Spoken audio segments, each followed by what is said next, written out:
So let me tell you what you're seeing. What you're seeing is you're seeing me in my room, in my room.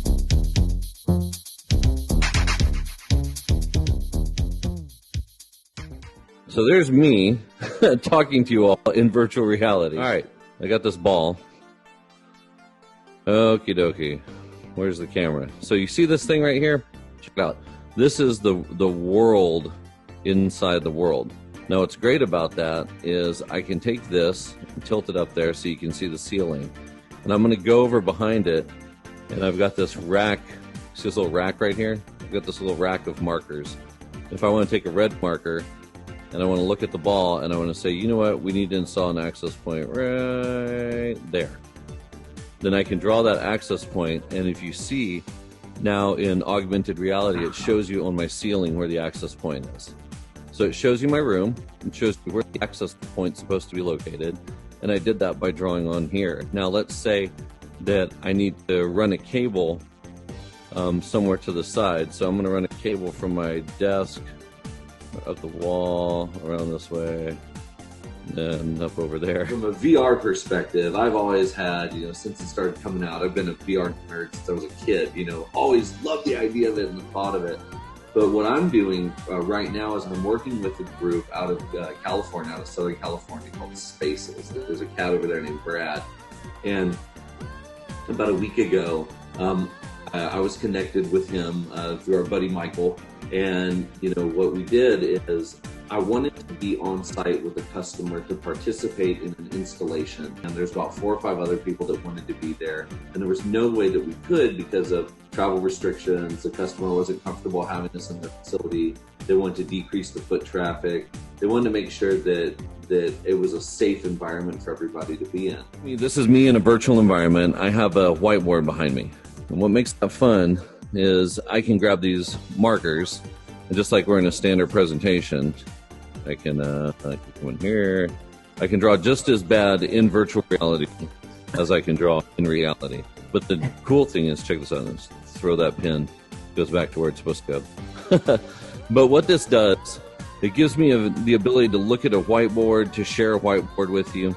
On this side, I have a view of what I can see on my desktop of my computer, and then I see what's going out to the world, so I can show you what you see, which is cool because you put the little camera back here. I can come over here and grab this and put it up here.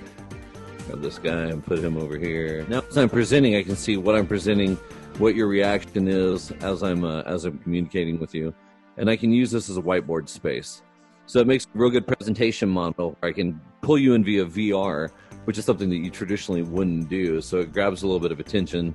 If I need to look at stuff on my screen, I've got pointers I can use. This is my computer desktop in front of me. You can see that. So I've got a huge computer desktop there. I can see everything. I can interact with my computer at the same time. I can share that with you. So it is a complete virtual environment. Now this is the world that gets replaced with a 360-degree video as soon as I turn the camera on. But this is the basic gist of it. So I thought, man, how do I be in a world without being in a world? How do I be in a store without being in a store? And that's where virtual reality comes in. And this is a Ricoh 360-degree camera. And I had it on top of a tripod back there feeding live video. And what it does is it feeds this video from here to YouTube. And then I attach YouTube to the feed in 360. Initial investment on something like that, you're only talking a few $100. Yeah, $390, $349 for the headset itself. And then there's software that goes along with it. And the software, it's actually really cool to be in at this level with the software because it's still pre-released, but they're going to be working on editions of it that are, anywhere between $10 and $50 a month to subscribe to the software, just as you normally would like a Zoom meeting.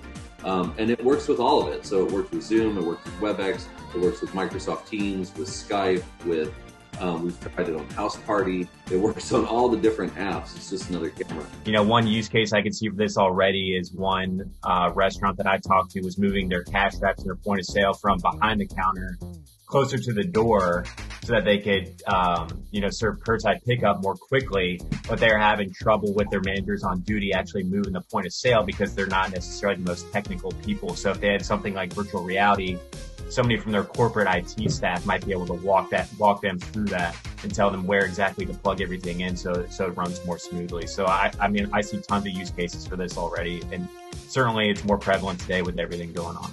But if you have a VR headset, you can go online right now, go to spaces.com, download the software and be a part of it.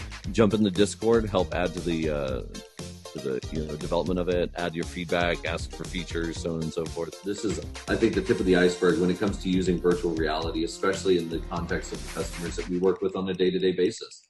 I think if you think outside the box, you'll definitely find creative ways to do things using technology that can operationally help you save a lot of money and give you the ability to have some of the top experts in the world in the room with you when you need it without having to expend those travel budgets.